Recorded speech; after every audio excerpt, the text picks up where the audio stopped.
లేఖనములో నుండి, వాక్యపు వెలుగులో నుండి ధ్యానం చేయబోతున్నా. వాల్యూమ్ ఇంక్రీజ్ పన్ను, మైక్ వాల్యూమ్. ఆది కాండములోనికి రండి అందరూ కూడా. ఆది కాండము 14వ అధ్యాయము.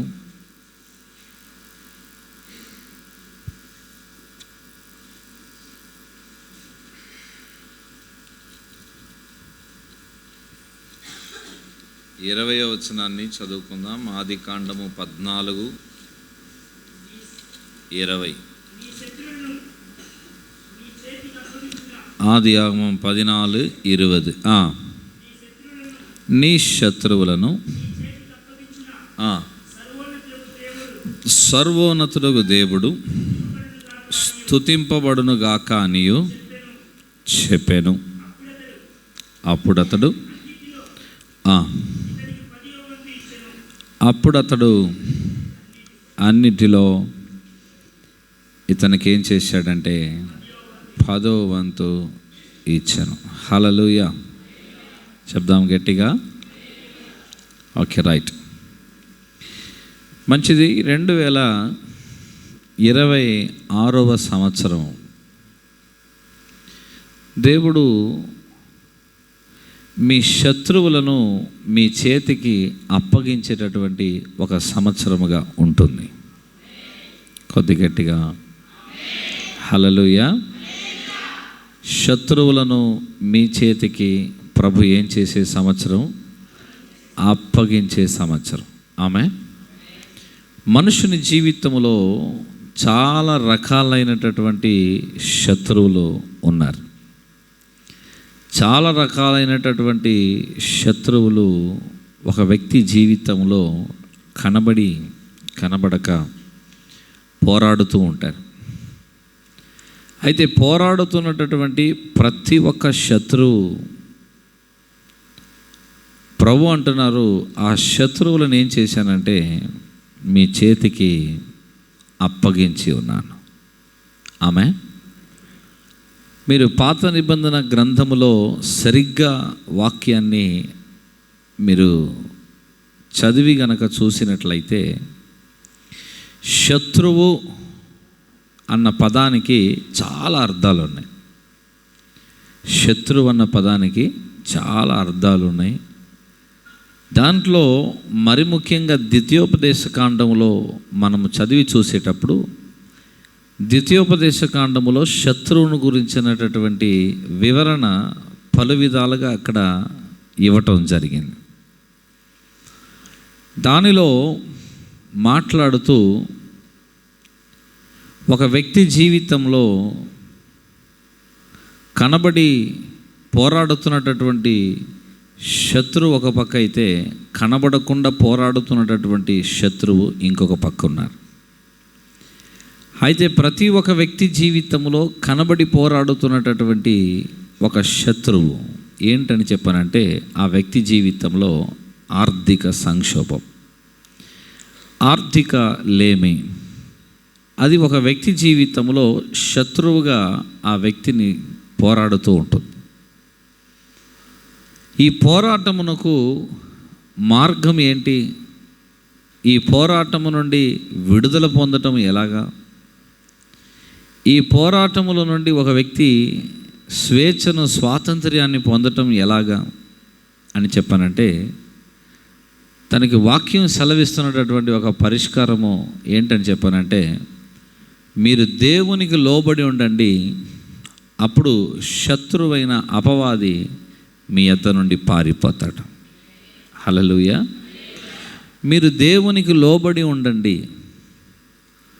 శత్రువైన అపవాది ఏం చేస్తాడు? మీ దగ్గర నుండి పారిపోతాడు. అది ఎలాగా? లోబడటం అంటే ఎలాగా? శత్రువు మన యొద్ద నుండి పారిపోవటం అంటే ఎలాగా? ఈ విషయాలు మనము ఈ రాత్రి కొద్దిగా ధ్యానం చేయాలి. బాగా గమనించండి. ఒక వ్యక్తి జీవితంలో పోరాడుతున్న ప్రతి శత్రు పోరాటానికి కారణం తాను కాకపోవచ్చు, తన యొక్క పూర్వీకులు కారకులై ఉండొచ్చు, లేకపోతే తనకు పారంపర్యాచారంగా వంశపరంగా వస్తున్నటువంటి కొన్ని దురాత్మల సమూహాలు ఆ కుటుంబానికో ఆ వ్యక్తి జీవితానికో ఆటంకంగా లేవచ్చు. అది భార్య తరపు నుండి రావచ్చు, లేకపోతే భర్త తరపు నుండి రావచ్చు, లేకపోతే తల్లిదండ్రుల తరపు నుండి రావచ్చు. ఏ కుటుంబం నుండి, ఏ దిక్కు నుండి, లేకపోతే ఏ దిశ నుండి ఇవి వస్తున్నాయి అన్న సంగతి మనకు అర్థం కాదు. అయితే ఈ శత్రువు యొక్క పోరాటంలో నుండి ప్రతి కుటుంబం ఏం చేయబడాలి? విడిపించబడాలి. ప్రతి కుటుంబం ఒక స్వేచ్ఛని ఏం చేయాలి? పొందాలి. ఆమె దానికోసమే కల్వరి సిలువలో యేసు కొరింథీయులకు రాసిన 2వ పత్రిక 8వ అధ్యాయం 9వ వచనాన్ని మనము చదువుకుందాం. కొరింథీయులకు రాసిన 2వ పత్రిక 8వ అధ్యాయం 9వ వచనం.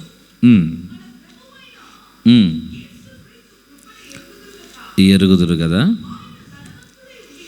ఆయన ఎవరండి? పక్కనున్న వాళ్ళని చూసి చెప్పండి, మీరు ఆరాధిస్తున్న ప్రభు పశువుల పాకలో పుట్టారు, అంతేగాని ఆయన ఒక ధనవంతుడు. మీరు ఎవరి యొద్దకు వచ్చి ఉన్నారు?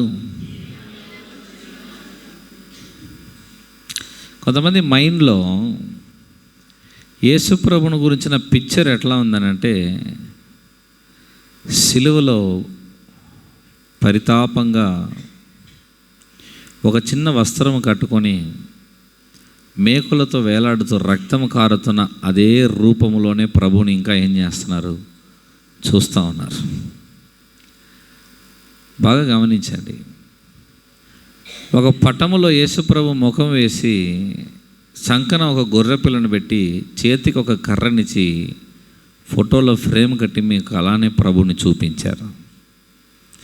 అందుకని మీరు ఏమనుకుంటున్నారంటే, మనం ఆరాధిస్తున్న ప్రభు పాపం చాలా బీద ఆయన, అందుకోసమే నా కొరకు, నా బోటి బీద స్థితిలో ఉన్న వ్యక్తి కొరకు ఆయన పరలోకం విడిచిపెట్టి ఏం చేశాడు? దిగి వచ్చాడు అనుకుంటున్నారు.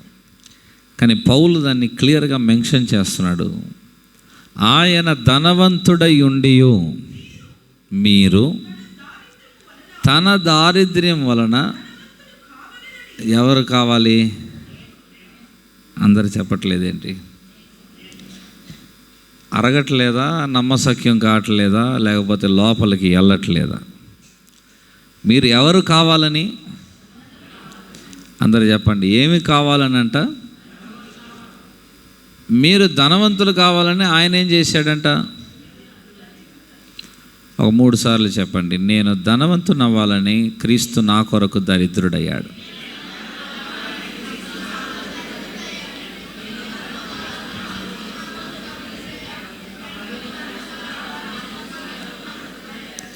హల్లెలూయా. ధనము వెనక మనము పరిగెత్తటం లేదు, ధనము కొరకు ప్రాకులాడటం లేదు, ధనాపేక్ష కలిగి బ్రతకటం లేదు.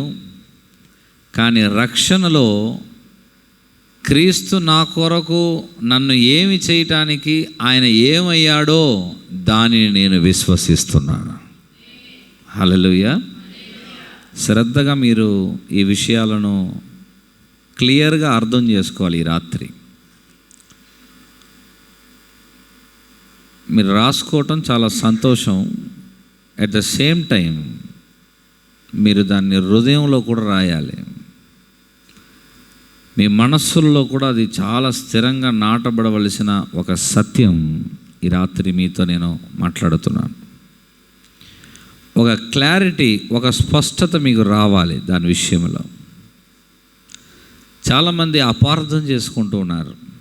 చాలామందికి ఈ సత్యం, మరి ముఖ్యంగా మన ఆంధ్ర రాష్ట్రంలో ఉన్న క్రైస్తవ ప్రజానికానికి ఈ సత్యం అసలు అర్థం కావట్లేదు.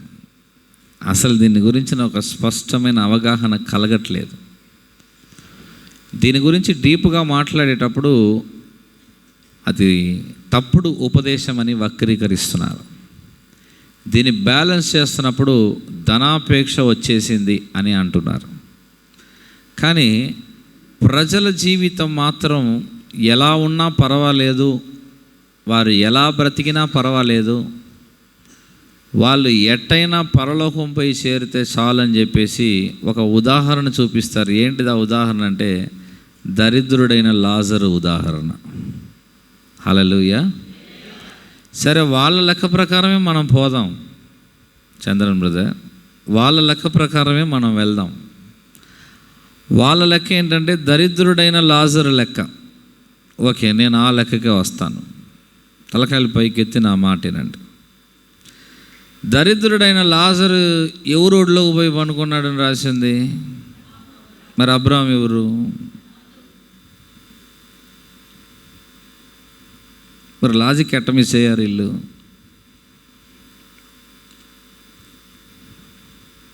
ధనవంతుడైనటువంటి అబ్రహాము, దరిద్రుడైనటువంటి లాజరు. ఇప్పుడు ఆఖరికి దరిద్రుడైన లాజరు పోయి చేరాల్సింది ఎక్కడ పోయి చేరాడు? దూతలే తీసుకుపోని, దేవుడే తీసుకుపోని, ఈయన భక్తే తీసుకుపోని, కానీ పోయి చేరాల్సింది ఏ ఒడిలో పోయి చేరాలి? హల్లెలూయా. అందుకనే ప్రభు ఏం చేశారు? ఈ భూమి మీద మొట్టమొదట సువార్త ఎక్కడికి వెళ్ళింది అని అంటే బీదలకు సువార్త వెళ్ళింది. బీదవానికి ఎందుకు సువార్త?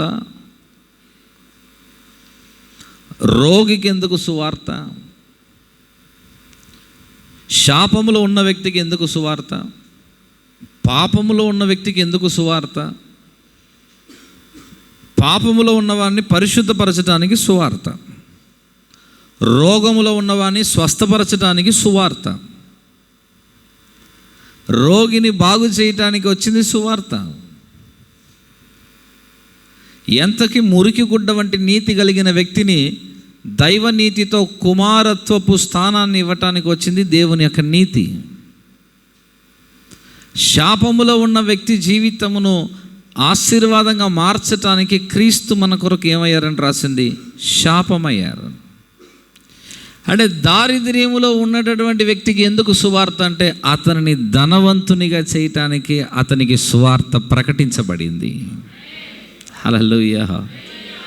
పక్కనున్న వాళ్ళని చూసి చెప్పండి, మీరు భక్తిగా ఉండటం చాలా సంతోషం.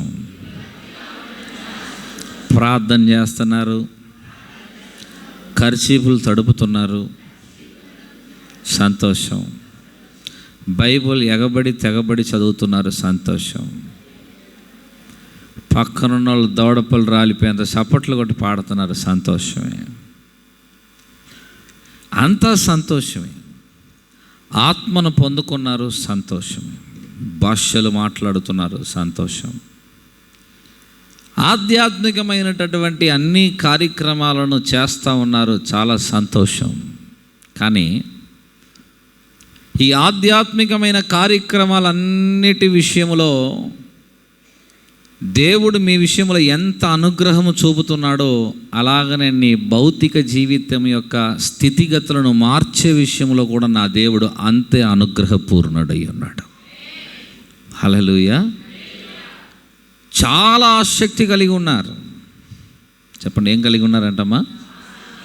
చాలా ఆసక్తి కలిగి ఉన్నారు. ఎలా అంటే ప్రతి ఒక్క కుటుంబము, ప్రతి ఒక్క వ్యక్తి జీవితమును మార్చాలి, రూపాంతరపరచాలి, వారి స్థితిగతులను ఉన్నత స్థానములో పెట్టాలన్న దాని మీద దేవుడు చాలా ఆసక్తి కలిగి ఉన్నారు. హల్లెలూయా. ఎందుకనంటే ఇతరులను ఆశీర్వదించటం కన్నా మిమ్మల్ని ఆశీర్వదించే విషయంలో దేవుడు ఎందుకు అంత అత్యాసక్తి కలిగి ఉన్నారంటే మీరు అనేకులకు ఆశీర్వాదంగా ఉంటారని, మీరు అనేకులకు దీవెనకరముగా ఉంటారన్న కారణంతో మిమ్మల్ని దీవించుటకు ప్రభు ప్రణాళిక కలిగి ఉన్నారు. హల్లెలూయా. పక్కనున్న వాళ్ళని చూసి అడగండి, దేవుడు మీకు ఒక 10 రూపాయలు ఇస్తే 1 రూపాయి ఎవరికన్నా ఇవ్వకుండా పోతారా?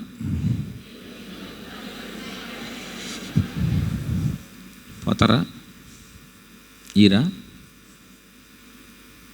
ఇస్తారా? ఈరా? పోనీ 100 రూపాయలు ఇస్తే 10 రూపాయలు ఇవ్వకుండా పోతారా? ఎవరికన్నా ఇస్తారు. అందుకనే ఇప్పుడు మీకు ఇస్తున్నటువంటి పదులలో, వందలలో, వేలల్లో మీ నమ్మకత్వాన్ని దేవుడు పరీక్షిస్తూ ఉన్నటువంటి సమయం ఇది. మీరు దానిలో ఎంత నమ్మకంగా ఉంటారో, ఎంత తెరవబడిన మనస్సు కలిగి ఉంటారో, అక్కడ నుండి తర్వాత మెట్టుకు దేవుడు మిమ్మల్ని పైకి లేవనెత్తుతారు. కొంచెములో నమ్మకముగా ఉన్నవానికి అనేకమైన వాటి మీద అధికారిగా నిలబెడతానని ప్రభు చెప్పారు. హల్లెలూయా. పక్కనున్న వాళ్ళు చూసి చెప్పండి, మీరు చిన్న చిన్న విషయాలలో దాతృత్వం కలిగి ఉండండి. హలే ఏ విషయాల్లో? కొద్ది గట్టిగా. కరువు మైండ్ సెట్ పోవాలి. ఏ మైండ్ సెట్ పోవాలమ్మా? కరువు మైండ్ సెట్. ఒక ముగ్గురికి చేతులు చెప్పండి, కరువు మైండ్ సెట్ పోవాలి.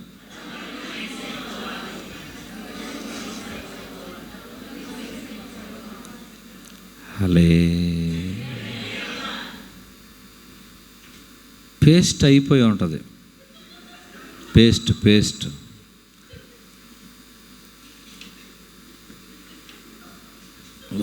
ఒత్తి తీస్తారు, అదొక లెక్క, సహించవచ్చు, దాన్ని పర్లేదు. దాన్ని క్యాప్ తీసి అంచు కట్ చేసి బ్రష్ లోపల పెట్టి తిప్పుతారు, చూశారు మీరు? చూసారా? దాన్ని ఏమని చెప్పాలి మనం? దానికి అసలు ఏం అర్థం కాలేదు. ఆ సొబ్బు అరిగిపోయి ఉంటుంది. దానిని పీసులో పెట్టి రుద్దుతారు, అంటే స్లిప్ కాకుండా, జారిపోకుండా. ఏం చెబుతాం మనం దానికి?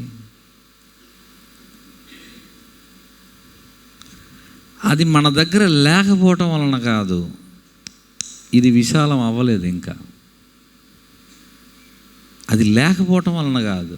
ఏం అవ్వలేదమ్మా? ఇంకా బ్రాడ్ అవ్వలేదు. చెప్పులు తెగిపోయిన చెప్పుని అదే పనిగా ఒట్టి కాళ్ళతో సత్తనపల్లిపోయి కుట్టించి దాన్ని తొడుక్కొని వస్తుంటే మళ్ళా దిగిపోయింది. అది మళ్ళా దిగిపోయినా దాన్ని వదిలేది లేదు. మళ్ళా సత్తనపల్లిపోయి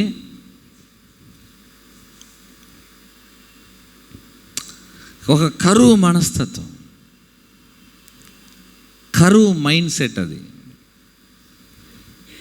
పోయిన సంవత్సరం క్రిస్మస్ కొన్న బట్టలు ఈ సంవత్సరం కట్టుకోవటం, కరువు మైండ్ సెట్. చూసారు? అది ఏందని చెప్పానంటే, ఉందిగా, ఏందంటగా, ఉందిగా, దీన్నే కడదాం, దీన్నే వాడదాం, దీన్నే చేద్దాం. ఇప్పుడు దేవుడు కూడా నీకు మనసు లేనప్పుడు, నీకు ఆశ లేనప్పుడు, నీకు ఆసక్తి లేనందుకు నాకెందుకులే బాధ అని చెప్పి, సరేలే నీవు ఉన్నదాంతో అడ్జస్ట్ అయిపోతానంటే నేను చేసేది ఏమీ లేదు. Let it be proceed. నీ ఇష్ట ప్రకారమే నీకు జరుగును గాక. హల్లెలూయా. చెప్పండి గట్టిగా. ఇంట్లో సామాగ్రి, వస్తువులు ఎంత సొట్టబడినా దాన్ని వదిలిపెట్టేది లేదు, దాన్ని వాడుతూనే ఉంటాం. ఎంత పాతబడినా దానిని ఒక మూలన జాగ్రత్తగా పెడతానే ఉంటాం. ఎంత వస్త్రములు ఉన్నా దాన్ని ధరించకుండా ఎలుకలకి ఆహారంగా పెడతానే ఉంటాం. మనం కట్టుకోము, ఎవరికి ఇవ్వము. నేనంటాను, ఇటువంటి మనస్తత్వాల నుండి ముందు బయటికి ఏం చేయాలి? కొద్ది గట్టిగా చెప్పండి, హల్లెలూయా. పక్కనున్న వాళ్ళని చూసి చెప్పండి, కరువు మనసు మిమ్మల్ని ఆశీర్వాదంలోనికి వెళ్ళనివ్వదు. లే ఒకరోజు కూరని 3 రోజులు ఫ్రిడ్జ్లో పెట్టి తింటాం. ఏంది కరువు మనసు?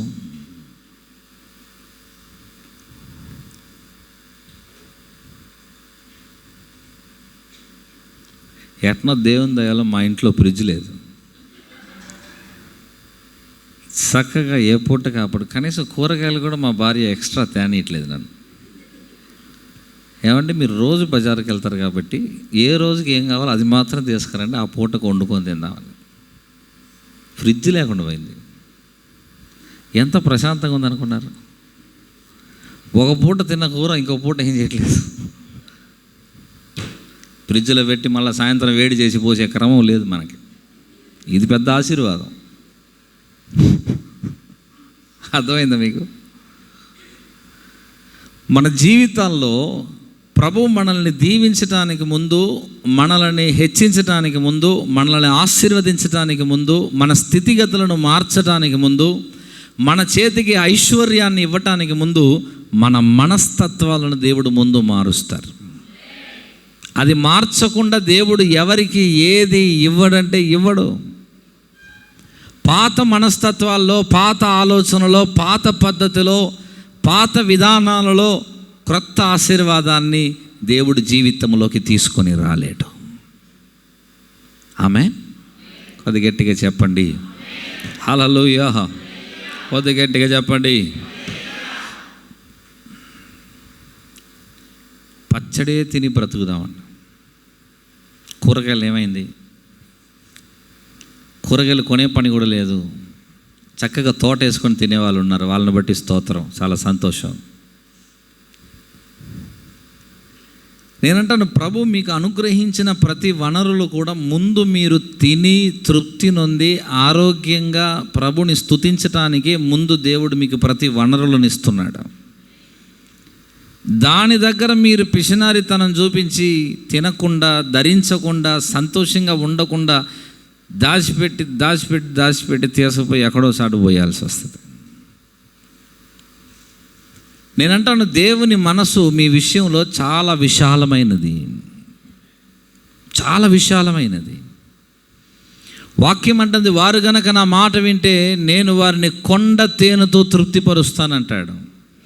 శ్రేష్టమైన గోధుమలతో నేను వారిని తృప్తిపరుస్తానంటున్నాడు. హల్లెలూయా. బాగా ఆలోచన చేయండి. ఈ 2026వ సంవత్సరం మీ ఆహారపు బల్ల మార్చబడునుగాక యేసునామమున. ఆహారపు బల్ల మార్చబడునుగాక. హల్లెలూయా. బల్ల మారాలి. పక్కన వాళ్ళని చూసి చెప్పండి, భోజనము చేసే బల్ల గృహములో మార్చబడాలి. హల్లే. కూరగాయలు అమ్మే రేటుకి 2 కూరలు అవసరమా? 2 కూరలు నీ ముఖానికి? ఒక కూర చాలదు, ఒకసారి సరిపోదు. 2 కూరలు, పచ్చడి, పెరుగు, ఆమ్లెట్, ఇన్ని అవసరమా? డబ్బులు ఎవరు? మీ అయ్యెత్తడా? సెట్లకు కాస్తున్నాయి ఆ డబ్బులు. అంటే దాని అర్థం మీరు ఏం ఆలోచన చేస్తున్నారంటే, పోషించే దేవుని గురించిన ఉన్నతమైన ఆలోచన లేదు, కానీ క్షయమైపోయే వస్తువులను చాలా గొప్పగా మీరు మాట్లాడుతున్నారు.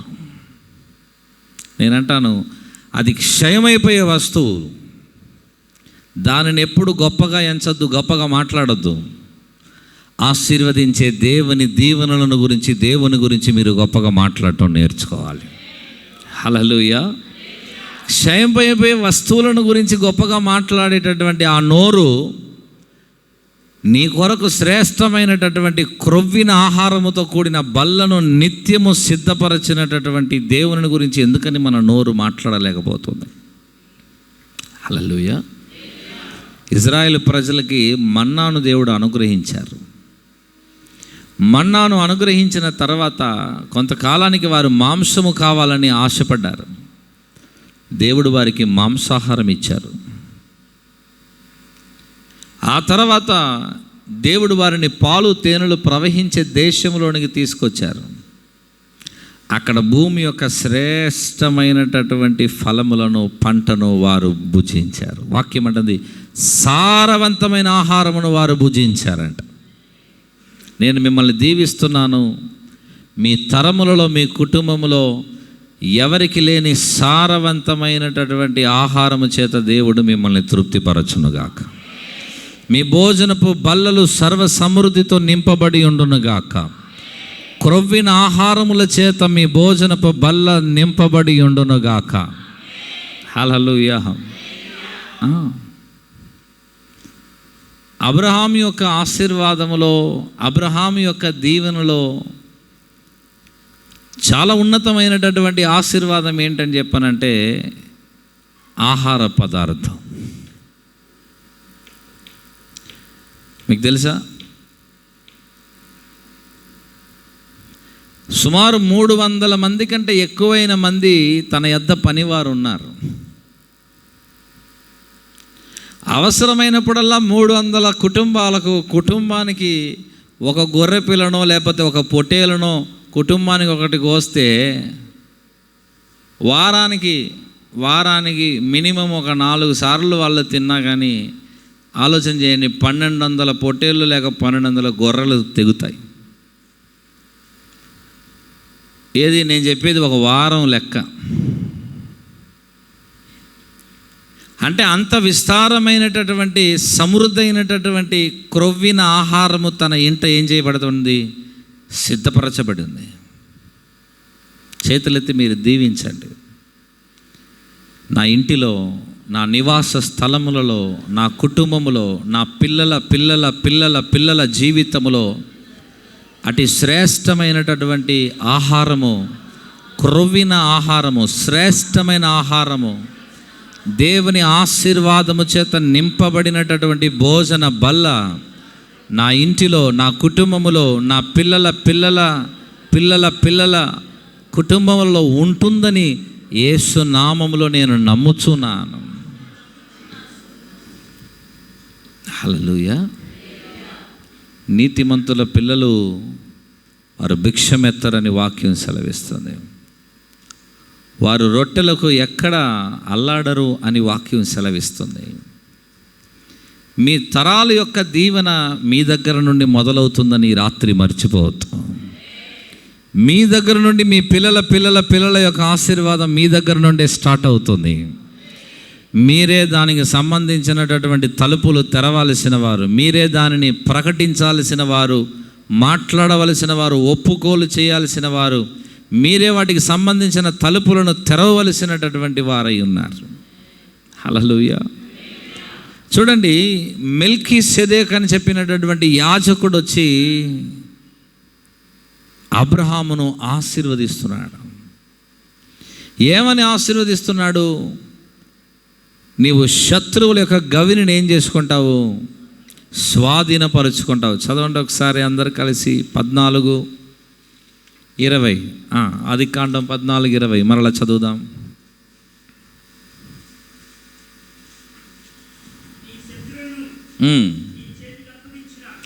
నీ శత్రువులను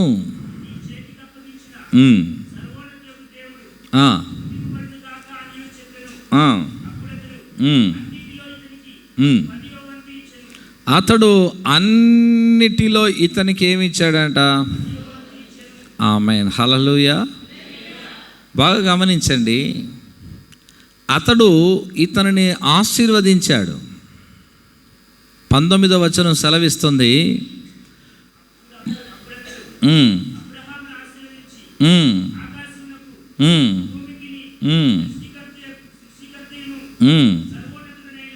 సర్వోన్నతుడనైన దేవుని వలన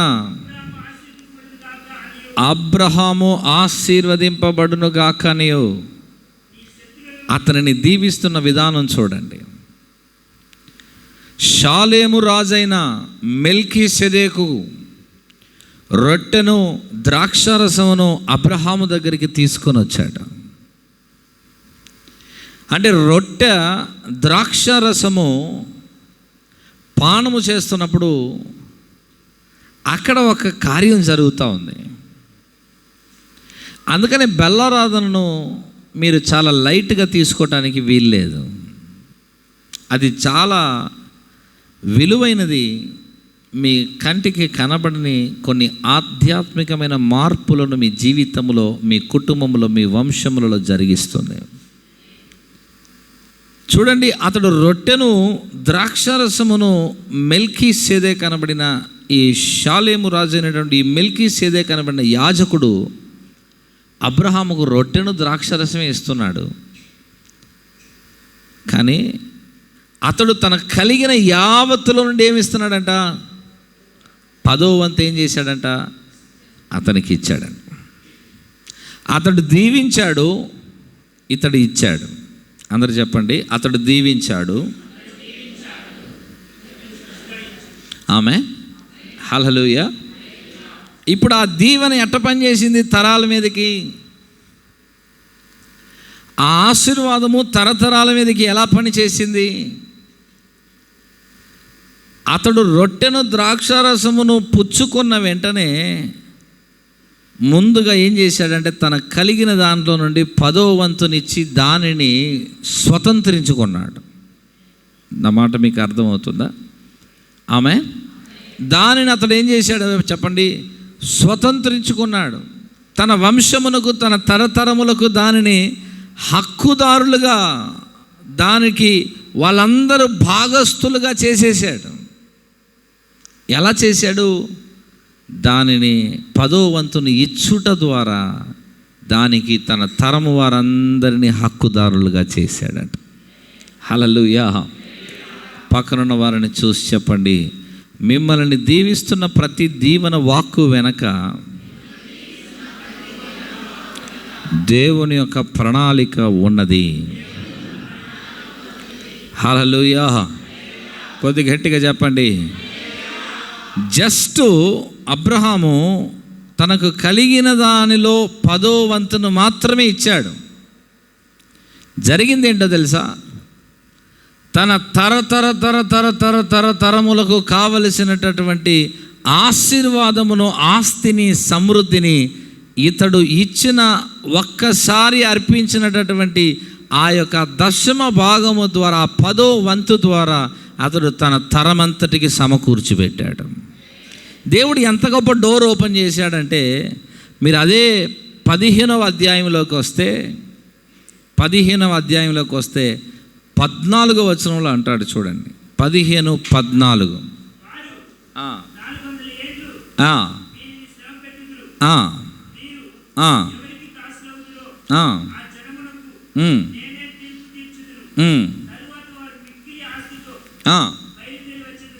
వారు తర్వాత ఎట్లా వస్తారంటే, అందరు చెప్పండి, ఎట్లా వస్తారు? మిక్కిలి ఆస్తితో. ఎవరు తీసుకొస్తారు మిక్కిలి ఆస్తితో? దేవుడే అబ్రహాము విశ్వాసముతో చేసిన ఒక కార్యక్రమానికి తన తరమంతటిని మిక్కిలి ఆస్తితో ప్రభు బయటికి తీసుకొని వస్తున్నాడు. హల్లెలూయా. వారిని ఒట్టి చేతులతో అక్కడ నుండి తీసుకొని రాలేదు. పక్కనున్న వాళ్ళని చూసి చెప్పండి, దేవుడు ఒట్టి చేతులతో వారిని అక్కడ నుండి తీసుకొని రాలేదు. హల్లెలూయా. పక్కనున్న వాళ్ళని చూసి చెప్పండి, ఒట్టి చేతులు అది మీ భాగము కాదు. చెప్పండి, సమృద్ధి మీ భాగమై ఉన్నది. ముగ్గురికి చెప్పండి, సమృద్ధి మీ భాగమై ఉన్నది.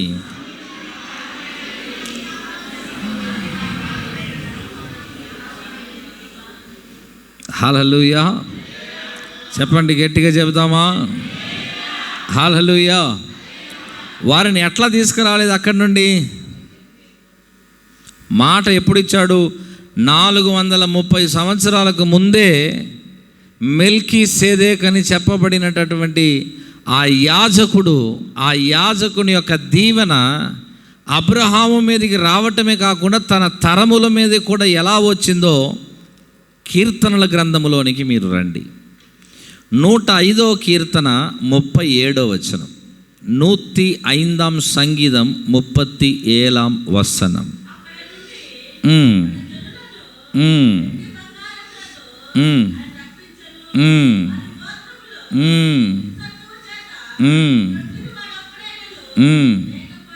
హల్లెలూయా. చెప్పండి గట్టిగా, ఎట్లా తీసుకొచ్చాడు? అమ్మ మాట్లాడాలి, మీరందరూ మాట్లాడాలి, ఈ రాత్రి వచ్చిన వారందరూ మాట్లాడాలి. ఎట్లా తీసుకొచ్చాడు వారిని అక్కడ నుండి? వెండి బంగారములతో వారిని అక్కడ నుండి బయటికి తీసుకొని వచ్చాడు. ఇక్కడ మీరు చదువుతున్నారు కదా, ఆదికాండం 15వ అధ్యాయంలో 14వ వచనంలో వారు మిక్కిలి ఆస్తితో బయలుదేరి వచ్చెదరు. వచ్చారా? అటనే వచ్చారా? రాలేదా? ఆమె పక్కనున్న వారిని చూసి చెప్పండి, మాట ఇచ్చిన దేవుడు, చెప్పండి, మార్పు లేనివాడు మీ జీవితంలో కూడా కల్వరి శిలువలో ఏమేమైతే మాట ఇచ్చాడో వాటన్నిటినీ నెరవేర్చుటకు ఆయన సమర్థుడు, శక్తి కలిగిన వాడు. హల్లెలూయా! కొద్ది గట్టిగా చెప్దాం. ఈ రాత్రి మీరు ఒక విషయాన్ని స్పష్టంగా అర్థం చేసుకోవాలి. ఇజ్రాయేల్ ప్రజలను బానిసలుగా 400 సంవత్సరాలు వారిని అక్కడ ఉంచగలిగారు. కానీ వారిని బయటికి దేవుడు ఎట్లా తీసుకొచ్చాడంటే, వెండి బంగారములతో దేవుడు వారిని బయటికి తీసుకొని వచ్చాడు. విమోచన ఎక్కడుందో, విడుదల ఎక్కడుందో, రక్షణ ఎక్కడుందో అక్కడ ఖచ్చితంగా దేవుని యొక్క ఆశీర్వాదం కూడా ఉంది అన్న సంగతి మీరు మర్చిపోకూడదు. హల్లెలూయా! పక్కనున్న వాళ్ళని చూసి చెప్పండి, మిమ్మల్ని ప్రభు విడిపించాడంటే కేవలము మిమ్మల్ని పాపము నుండి మాత్రమే విడిపించటం కాదు, చెప్పండి, దారిద్ర్యం నుండి కూడా విడిపించాడు. హల్లెలూయా! ప్రతి దానిలో నుండి విడిపించారు. అందరూ చెప్పండి, కుడి చేతుల పైకెత్తి, ప్రభు నన్ను అన్నిటి నుండి విడిపించి ఉన్నాడు. నా పితరులు ఎక్కడెక్కడ చిక్కుకొని ఆగిపోయారో నేను అక్కడంతా విడుదలతో ముందుకు వెళ్ళబోతున్నాను.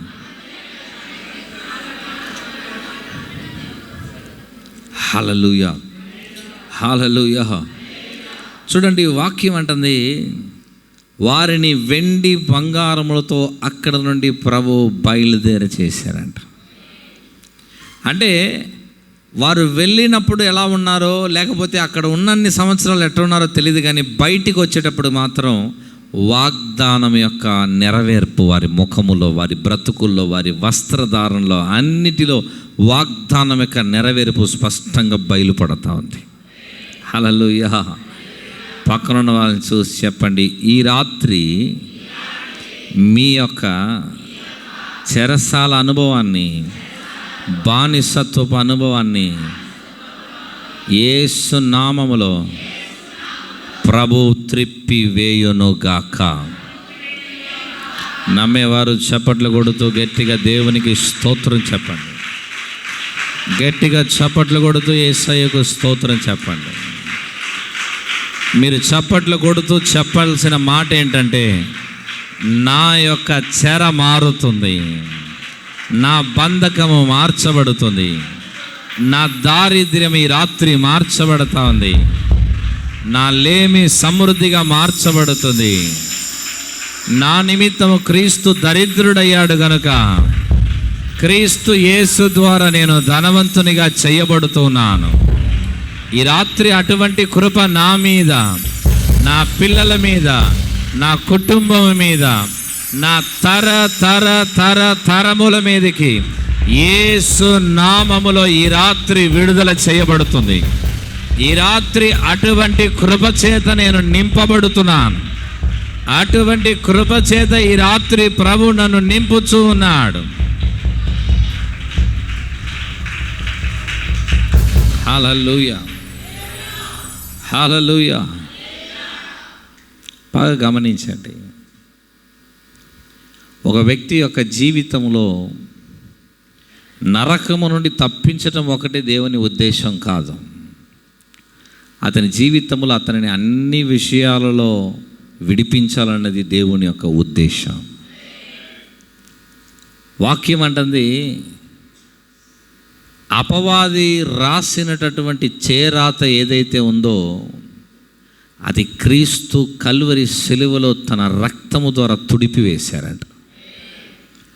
ఒకవేళ మీ తాతలు, మీ ముత్తాతల తాతలు, లేదా వాళ్ళ పూర్వీకులు ఎవరైనా కావచ్చు, వారు చేసిన కొన్ని పనుల వలన, ప్రవర్తన వలన, అపవాదికి వారు ద్వారం తెరవటం వలన అపవాది ఒకవేళ మీ తరాలన్నిటినీ, దారిద్ర్యాన్ని, పేదరికాన్ని, దీనస్థితిని, దౌర్భాగ్యపు పరిస్థితులను అపవాది రాసి వాని రాజ్యంలో ఉంచుకున్నాడేమో, ఈ రాత్రి నా యేసు రక్తం వాని చేరాతిని తుడిపివేస్తుంది. ఈ రాత్రి నా యేసు రక్తం వాని చేరాతను ఈ రాత్రి తుడిపివేస్తుంది. ఎంతమంది విశ్వసిస్తున్నారు? చేతులు పైకెత్తి కొన్ని నిమిషాలు మీరు ప్రార్థన చేయటం మొదలు పెట్టాలి. ఒక 5 నిమిషాలు ఆపకుండా మీరు ప్రార్థించడం మొదలు పెట్టండి. ప్రభువా, ఈ నూతన సంవత్సరములో నా స్థితిగతులను మీరు రూపాంతరపరచబోతున్నారు. నా స్థితిగతులను చాలా ఉన్నతమైన కోణంలో మీరు మార్చబోతున్నందుకు వందనాలు.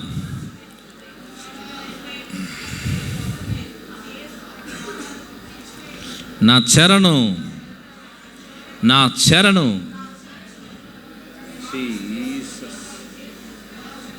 దావీదు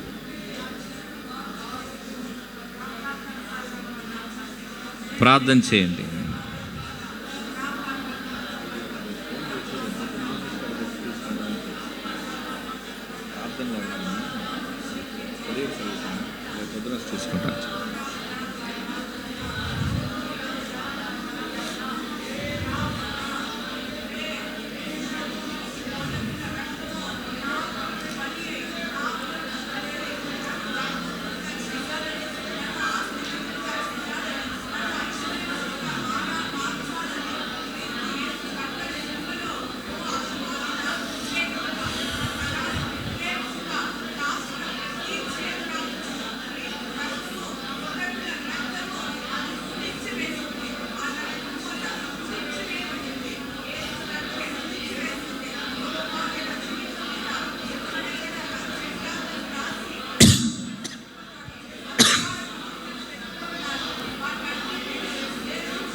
ఆమెన్, ఆమెన్, ఆమెన్.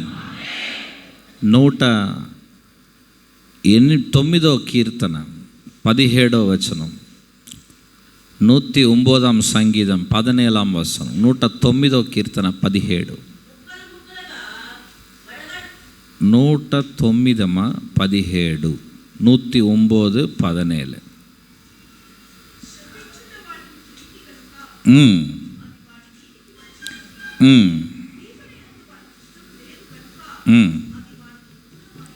అందరు కలిసి ఒకసారి గట్టిగా చదవండి ఆ మాటను.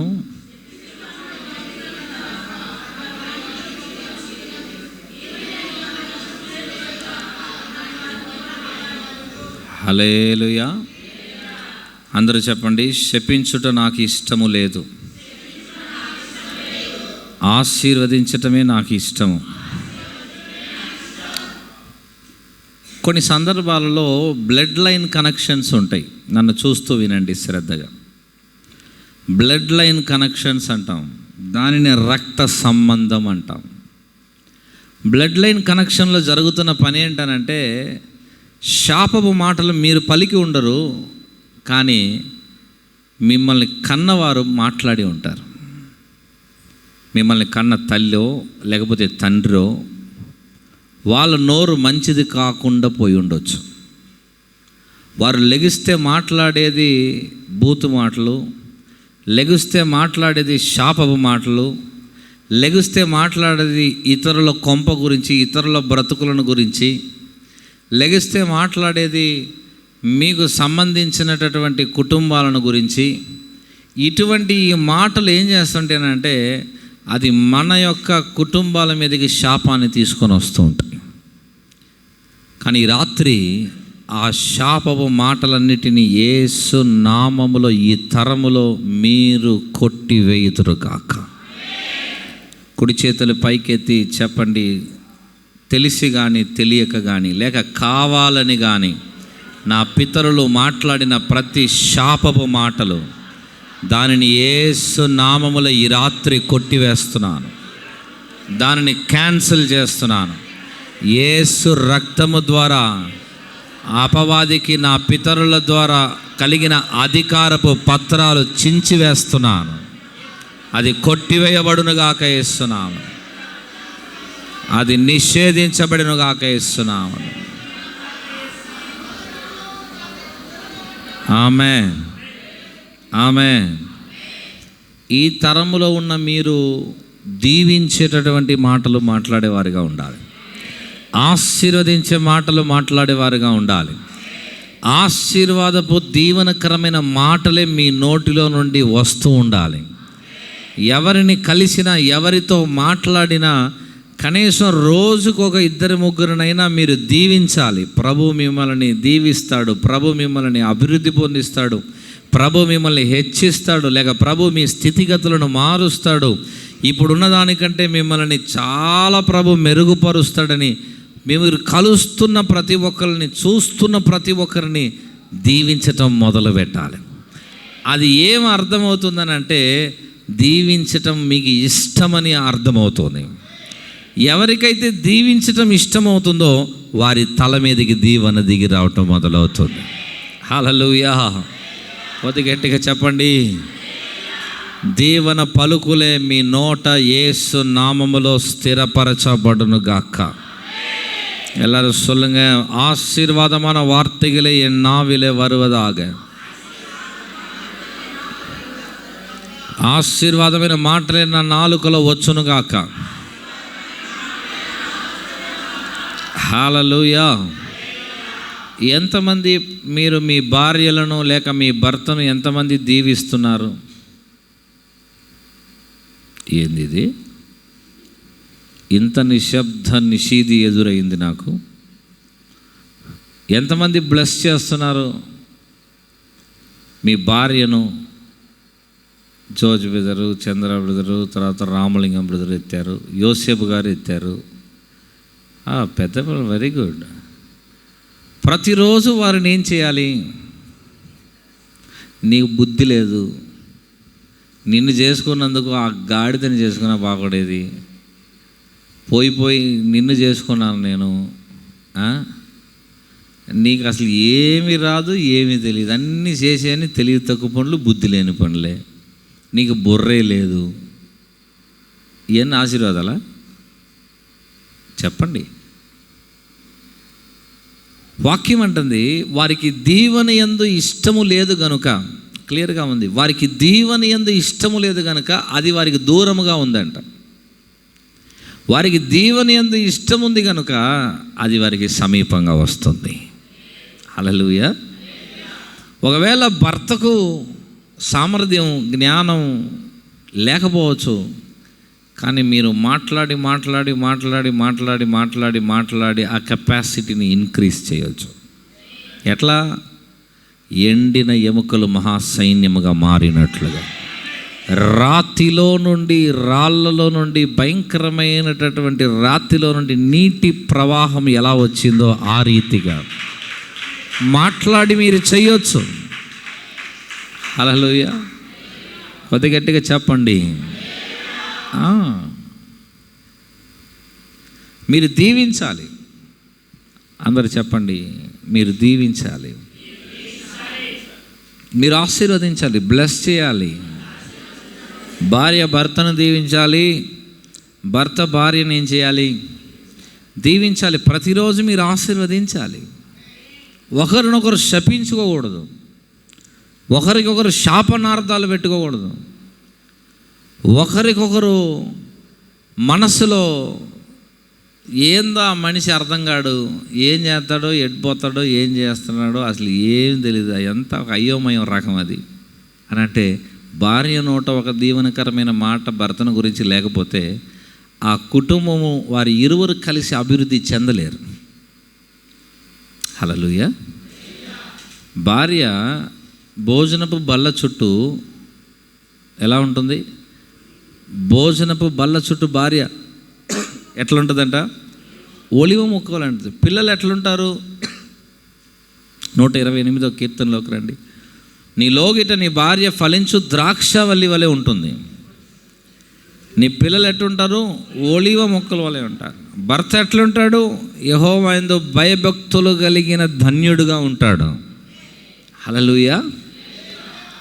సియోనులో నుండి యెహోవా ఏం చేస్తాడు? ఆ కుటుంబాన్ని ఆశీర్వదిస్తాడు. మరి అలా మనం ప్రతిరోజు ఏం చేయాలి కుటుంబాన్ని గురించి? కొద్ది గట్టిగా చెప్పండి. పాస్టర్ గారు, మా ఇంట్లో ఎవరితో సమస్య లేదండి, మా భార్యతోనే సమస్య. ఎవరితో సమస్య లేదండి, నా భర్తతోనే సమస్య. ఎవరితో ప్రాబ్లం లేదండి, నాకు పిల్లలతోనే సమస్య. నేను అంటాను, అలా మీరు ఎప్పుడూ నెగిటివ్గా చెప్పొద్దు. వాక్యాన్ని మీరు చెప్పండి. జీవంగల దేవుని మాటను కుటుంబాల మీద ఏం చేయండి. ఇప్పుడు దేవుడు సృష్టిని కలుగు చేసినప్పుడు అక్కడ అన్నీ పర్ఫెక్ట్గా లేదు, అక్కడ అన్నీ శూన్యమే ఉంది, అక్కడ అన్నీ నిరాకారమే ఉండింది, అక్కడంతా చీకటే ఉండింది. కానీ మాట్లాడి మాట్లాడి మాట్లాడి మాట్లాడి మాట్లాడి దేవుడు సమస్తాన్ని సెట్ చేశారు. హల్లెలూయా. అక్కడ నిరాకారం ఉండింది, దేవుడు అక్కడ ఆకారం తీసుకొచ్చారు. అక్కడ శూన్యం ఉంది, సృష్టిని తీసుకొచ్చారు. చీకటి ఉండింది, అక్కడ దేవుడు వెలుగును తీసుకొచ్చారు. పక్కనున్న వాళ్ళని చూసి చెప్పండి, మీరు అనుకున్నట్టు మీ భార్య, మీరు అనుకున్నట్టు మీ భర్త అట్ట పుట్టి అట్ట రారు. మీరు ఏ మనస్తత్వం కలిగి ఉంటారో మీకు ఆపోజిట్గానే ఉంటారు మీ భర్త. ప్లస్లు ఉండవు, ప్లస్ మైనసే ఉంటుంది. మరి ఎట్లా పాస్టర్ గారు? మీరే మీ ఏదైనా తోటను మీరే కలుగు చేసుకోవాలి, మీరే మాట్లాడి కలుగు చేయాలి. సామర్థ్యం లేని భార్య కావచ్చు, నా భార్య జ్ఞానవంతురాలై నా ఇల్లు కట్టగలుగుతుందని మీరే చెప్పి ఆమెను తయారు చేయాలి. అందుకని తీసుకుపోయి యూనివర్సిటీలో అకాడమీలో చేర్పిస్తే పని జరగదు. వాక్యాన్ని తీసి మీరే మాట్లాడి మీ భార్యలోనికి దేవుని వాక్యపు శక్తిని లోపలికి ప్రవేశింపచేయాలి. పిల్లలు మహా పెద్ద విజ్ఞానవేత్తలుగా ఉండరు. మీ చేతికి ఇచ్చిన పిల్లలను మీరే దీవించి వాగ్దానాలు చెప్పి వారిని విజ్ఞానవేత్తలుగా పైకి లేవనెత్తాలి మీరే. హల్లెలూయా. ఎవరు చేయాలి?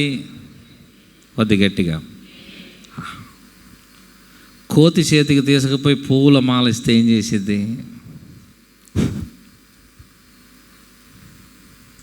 కోతి చేతికి పూల మాల తీసుకుపోయి ఇస్తే ఏం చేసేదమ్మా? కొరంకాయల పువ్వు మాల ఎగురుతా ఎన్న చేయం. ఏం చేసేదమ్మా? మొత్తం చిందర విందరగా చేసి పడేసేది. అవునా కదా? దేవుడు మీ చేతికి కుటుంబం అనే ఒక ప్రపంచాన్ని చేతిలో పెట్టినప్పుడు దానిని ఒక యజమానుడుగానో ఒక యజమానురాలుగానో మీరే దేవుని వాక్యం అనే ఇసుకను, రాళ్లను, నీళ్లను చేతబట్టుకొని నిర్మించాలి. అక్కడ మీరే దాన్ని కట్టాలి, సృజనాత్మకంగా కట్టాలి, వైభవంగా కట్టాలి, ఇతరులు చూసి ఆశ్చర్యపడేటట్లుగా మీరు కట్టాలి. ఆ కట్టగలిగిన సామర్థ్యాన్ని, శక్తిని, జ్ఞానాన్ని పరిశుద్ధాత్ముడు ఆల్రెడీ మీలో పెట్టి ఉన్నాడు. హల్లెలూయా.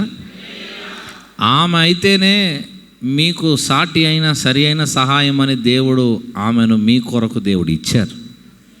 ఆయన అయితేనే మీకు కరెక్ట్ అయిన పర్సన్ అని దేవుడు ఆమెను ఏం చేశారు? ఇచ్చారు. ఎంతమందికి అర్థమవుతుంది?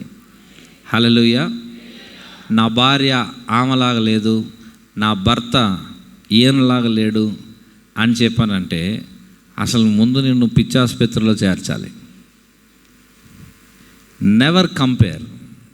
ఏ భార్యతోనో నీ భార్యను కంపేర్ చేయొద్దు, ఏ పురుషుడితోనో నీ భర్తను నువ్వు కంపేర్ చేయకూడదు, ఏ పిల్లలతోనో ఇతర పిల్లలతో నీ పిల్లల్ని ఏం చేయొద్దు, కంపేర్ చేయకూడదు. మీదొక స్పెషల్. ప్రభు మిమ్మల్ని ప్రత్యేకంగా చేశారు. మీ చేతి రేఖలు వేరు, మీ కంటి లెన్స్ వేరు, మీ యొక్క ఎత్తు వేరు, రంగు వేరు. ఒక ప్రత్యేకమైన జనం అనే పూర్తిగా ప్రభు మిమ్మల్ని ప్రత్యేకంగా చేసుకున్నారు. హల్లెలూయా. సాటి అయిన సహాయం. అందరూ చెప్పండి.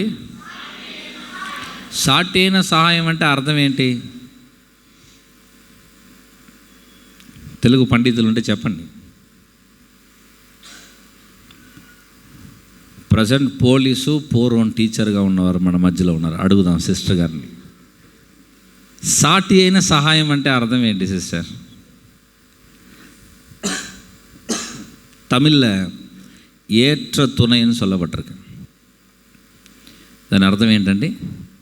సాటి అయిన సహాయం, ఏట్ర తునై. ఇంగ్లీష్లో రైట్ పార్ట్నర్.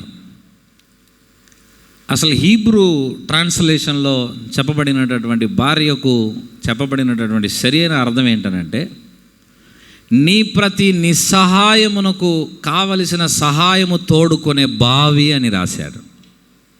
అర్థమవుతుందా మీకు? మీరు అనుకోవచ్చు మీరు మోస్ట్ టాలెంటెడ్ అని, కానీ మీకు తెలియని విషయాలను మీ పక్కటెముకలో పెడతాడు దేవుడు. మీకు తట్టని విషయాలను మీ భర్తలో పెడతాడు. అందుకనే భర్త ఒంటరిగా తీర్మానాలు తీసుకోవడానికి లేదు, భార్య ఒంటరిగా నిర్ణయాలు తీసుకోవడానికి లేదు. ఇద్దరు కలిసి కూర్చొని తీసుకునేటప్పుడు ఆ కుటుంబం ఆశీర్వాదంగా కట్టబడి పైకి లేపబడుతుంది. హల్లెలూయా. చాలా సందర్భాలలో భార్యకు తెలియకుండా చేసే పనులు, భర్తకు తెలియకుండా చేసేటటువంటి పనులు కొన్ని రోజులే సాగుతాయి. తర్వాత అది బట్టబయలైతే ఆ తర్వాత కుటుంబం పతనమైపోతుంది. అక్కడే మొదట శాపం కుటుంబంలో మొదలవుతుంది. అందుకనే ప్రతి విషయంలో కుటుంబ వ్యవస్థను నిర్మాణం చేసుకునే విషయంలో దేవుని ఆశీర్వాదం ఉండాలి అంటే, ఆ ఆశీర్వాదమును దేవుడు ఎట్లా దీవించాడంటే, ముందు స్త్రీని పురుషుని ఇరువురిని కలుగ చేసి దేవుడు వారిని ఏం చేశాడంట? ఆశీర్వదించాడంట. హల్లెలూయా. పక్కనున్న వారిని చూసి చెప్పండి, ఇరువురు కలిసి ఉన్నప్పుడే ఆశీర్వాదం. కుటుంబము కలిసి ఉన్నప్పుడే ఆశీర్వాదం. కొద్ది గట్టిగా చెప్పండి హల్లెలూయా. ఇంకా కొద్ది గట్టిగా. అబ్రహాం యొక్క కుటుంబము ప్రత్యేకముగా దేవుడు భూమి మీద నిలబెట్టారు. ఇస్సాకు కుటుంబాన్ని ప్రత్యేకంగా దేవుడు నిలబెట్టారు. ఆ కుటుంబాలను ప్రభు ఏం చేశారు? ఆశీర్వదించారు. ఈ 2026 కుటుంబంగా దేవుడు మిమ్మల్ని బ్లెస్ చేసి పైకి లేవనెత్తుతారు. మీకు తెలియదు, కొన్ని ఆశ్చర్యమైనటువంటి కార్యాలు దేవుడు మీ యొక్క సాటి అయిన సహాయంలో నుండి, అలాగనే యజమానుడిగా మీలో నుండి ప్రభు తీసుకొని వస్తారు. అక్కడ జ్ఞానం ఉండొచ్చు, ఇక్కడ తెలివి ఉంటుంది. అక్కడ బుద్ధి ఉంటుంది, ఇక్కడ వివేకం ఉంటుంది. అక్కడ ఆలోచన ఉంటుంది, ఇక్కడ కార్యాచరణ ఉంటుంది. ఇక్కడ ప్రయత్నం ఉంటుంది, ఆ ప్రయత్నానికి మార్గం ఇక్కడ కనబడుతుంది. అలా రెండిటిని కలిపి దేవుడు ప్రతి కార్యములో కార్యాభివృద్ధిని దేవుడు తీసుకొని వస్తారు. హల్లెలూయా. అందుకే దేవుడు చెప్పారు, నువ్వు శారా మాటని ఏం చేయి, వినమని దేవుడు అబ్రహాంతో మాట్లాడుతున్నారు. హల్లెలూయా. ప్రతి విషయంలో దేవుడు మనతో మాట్లాడుతున్నటువంటి విషయాలను సరిగ్గా గ్రహించి లోబడితే ఆశీర్వాదం ఎక్కడికి పోదు, ఎక్కడికి పోదు. ప్రతి విషయంలో ప్రభు చెప్పిన మాటను గనక వేదవాక్కుగా తీసుకొని గనక అడుగులు వేస్తే మన కుటుంబం, మన తరం యొక్క ఆశీర్వాదాన్ని ఎవరు ఆపలేరు. హల్లెలూయా. పక్కనున్న వారిని చూసి చెప్పండి, ఈ సంవత్సరం మీరు కుటుంబంగా దీవించబడతారు, మీరు కుటుంబంగా ఆశీర్వదించబడతారు. హల్లెలూయా. దానికి ముందు ఏంటంటే, ముందు ఇంట్లో ఉన్న వాళ్ళని గౌరవించడం నేర్చుకోవాలి. అర్థమైందమ్మా మీకు? దానికి ముందు ఏం చేయాలి? భర్త భార్యను ఏం చేయడం నేర్చుకోవాలి? గౌరవించాలి. భార్య భర్తను ఏం చేయాలి? గౌరవించడం నేర్చుకోవాలి. ఒకరిని ఒకరు సన్మానించుకోవటం. అందరు చెప్పండి, ఒకరినొకరు సన్మానించుకోవటం, ఒకరిని ఒకరు గౌరవించుకోవటం, ఒకరికొకరు విలువలు ఇవ్వటం. ఇక్కడే ఆశీర్వాదం స్టార్ట్ అవుతుంది. అందరూ చెప్పండి, ఇక్కడే ఆశీర్వాదం మొదలవుతుంది. హల్లెలూయా. ప్రతి విషయంలో నెగిటివ్నెస్ అనేది, నెగిటివ్గా నీ భర్తను గురించో భార్యను గురించో నెగిటివ్ అయినటువంటి మాటలు ఎక్కడ ఏం చేయకూడదు, మాట్లాడకూడదు. దాని విషయంలో మీరు ప్రార్థన చేయాలి. ఆ బలహీనత బలమగునట్లుగా ప్రార్థన చేయండి. ఆ అవివేకం జ్ఞానమగునట్లుగా ప్రార్థన చేయండి. ఆ బుద్ధిహీనత వివేకవంతంగా మార్చబడినట్లుగా ప్రార్థన చేయండి. కానీ దానిని ఎక్కడ ప్రస్తావన చేయొద్దు. హల్లెలూయా. భార్యను భర్తగా మీరు అన్ని విషయాల్లో ప్రోత్సహించండి. భర్త భార్యను ప్రోత్సహించాలి, భార్య భర్తను ఏం చేయాలి, ప్రోత్సహించాలి. ప్రోత్సహించడం అంటే అర్థం ఏంటంటే ఎంకరేజ్ చేయటం, ఒకరిని ఒకరు బలపరుచుకోవటం. హల్లెలూయా. పక్కనున్న వారిని చూసి చెప్పండి, ఒకరిని ఒకరు బలపరుచుకోవటం. ఆమె అలా మీరు ఒకరినొకరు బలపరుచుకునేటప్పుడు మీ యొక్క ప్రేమ అనే బంధం ఇంకా దృఢంగా స్థిరపరచబడుతుంది. కుటుంబం ఇంకొక ఆశీర్వాదపు మెట్టులోనికి ప్రయాణం చేయడం ప్రారంభిస్తుంది. హల్లెలూయా. అందుకని అబ్రహాము జీవితాన్ని దేవుడు ఆశీర్వదించే కొలది అతడు చేస్తున్నటువంటి పని ఏమిటని మీరు గమనించి చూసినట్లయితే దేవునికి ఎక్కువగా లోబడటం మొదలు పెడుతున్నాడు. దేవుని మాటకు ఎక్కువగా విధేయత చూపటం మొదలు పెడుతున్నాడు. ప్రభు ఏం చెబితే అది చేయటానికి తల ఉంచుతూ ఉన్నాడు. అలా లోబడుతున్నాడు, అలా భయపడుతున్నాడు, అలా ప్రభుని ప్రేమిస్తూ ఉన్నాడు, అలా కుటుంబాన్ని ప్రభు పద్ధతిలో నిర్మాణం చేసుకుంటూ వెళ్తూ ఉన్నాడు. ఆశీర్వాదములు అధికమవుతా వెళ్తూ ఉంది.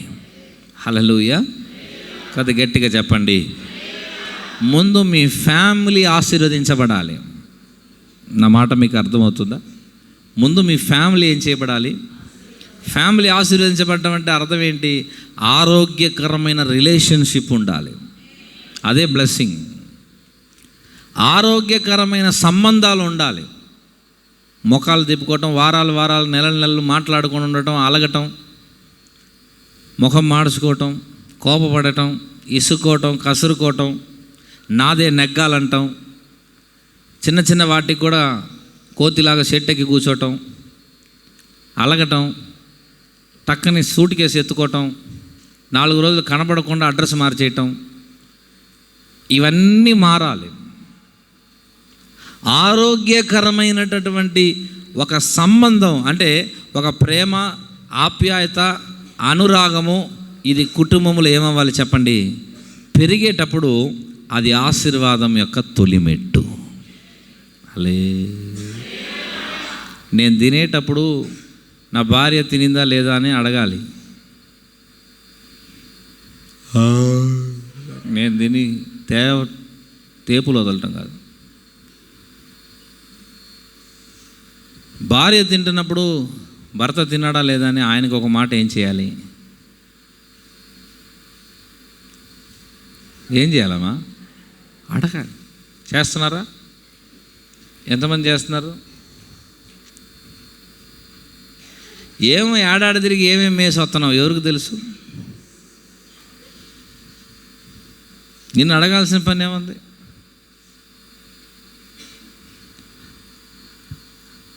కాదు. మీరు విచారించాల్సిన బాధ్యత మీకు ఉంది. ఆరోగ్యకరమైన సంబంధమే మొదటి ఆశీర్వాదం. తర్వాతే ఇల్లు, ఆస్తి, ఐశ్వర్యం, వెండి, బంగారం, ఇదని నెక్స్ట్. ముందు ఆరోగ్యకరమైన సహవాసం. అందరు చెప్పండి, అదే మొదటి ఆశీర్వాదం. ఎంతమందికి అర్థమైంది? హల్లెలూయా. మీరు ఇంటి నుండి బయటికి వస్తే భర్తగా, భార్యగా, ఒకవేళ మీరేదైనా సందర్భంలో ఒంటరిగా బజారుకి వెళ్ళాల్సిన పరిస్థితి వచ్చినా, భర్తగా మీరేదైనా సందర్భంలో ఒంటరిగా బజారుకి వెళ్ళాల్సి వచ్చినా ఖచ్చితంగా ఫోన్ చేసి నీకు ఏమైనా కావాలా అని అడగాలి. ఏం వద్దులే నాకు అని అంటారు. ఆ భాషకి చాలా అర్థం ఉంది. అది యూనివర్సిటీలో కూడా చెప్పరు, పాస్టర్ గారే చెబుతారు. హల్లెలూయా. ఎందుకంటే కొన్ని వందల సార్లు నాకు ఈ అనుభవం తగిలింది. నా భార్యను ఫోన్ చేసి ఏమైనా తెమ్మంటావా కావాలంటే ఆమె చెప్పేది ఏంటంటే, ముందు మీరు ఇంటికి వస్తే చాలు, ఇవన్నీ ఏం అవసరం లేదంటే దాని లోపల ఎంత విషయం ఉందన్న సంగతి నా మనసుకు తెలుసు. అర్థమైందా మీకు? నిజంగా వాళ్ళు కోరుకునేది ఏంటంటే మనము కుటుంబంతో కలిసిమెలిసి ఉండాలి, సమయం గడపాలని వాళ్ళు కోరుకుంటారు. కానీ భర్తలుగా మనం ఏం చేస్తామని చెప్పానంటే, మనకున్న పనులను బట్టి, పనుల భారాన్ని బట్టి ప్రయాస్తూ ఉంటాం. కానీ ఎట్ ప్రజెంట్ వెళ్ళేటప్పుడు జిడ్డుగారుతున్న ముఖంతో వెళ్ళి నిలబడకుండా చేతిలో ఒక పొట్లంతో పోయి నిలబడటం నేర్చుకోవాలి. అది ఆరోగ్యకరమైన సహవాసం. ఈ ముఖానికి రోజు తెచ్చుకొని పోయేది ఏంది అని ఆలోచన చేయకూడదు. ఆ ముఖాన్ని దేవుడు మనకు కట్టాడు. ఈ ముఖాన్ని ఆ ముఖానికి, ఆ ముఖాన్ని ఈ ముఖానికి. పళ్ళు రాలిపోయి ముసలోళ్ళని నడుము కర్ర పట్టుకునే దాకా ఆ ముఖాన్నే చూడాలి, ఆ ముఖం మనల్నే చూడాలి. హల్లెలూయా. నన్ ఆఫ్ మీరు వేరే ఏమీ ఆలోచించటానికి వీల్లేదు. ఒకరికొకరు మీరు ఆరోగ్యకరమైన సహవాసాన్ని కట్టాలి. కొద్దిగా నాకు బాగోట్లేదు అన్న సమాచారం వచ్చినప్పుడు ఏం కాదులే, తగ్గిపోతులే అని పోకూడదు. కొద్దిగా కూర్చొని పరామర్శించాలి. ఏమైంది, ఎప్పటి నుండి బాగాలేదు, ఏమన్నా వెళ్దామా, చూపిద్దామా, చేద్దామా అని విచారించాలి.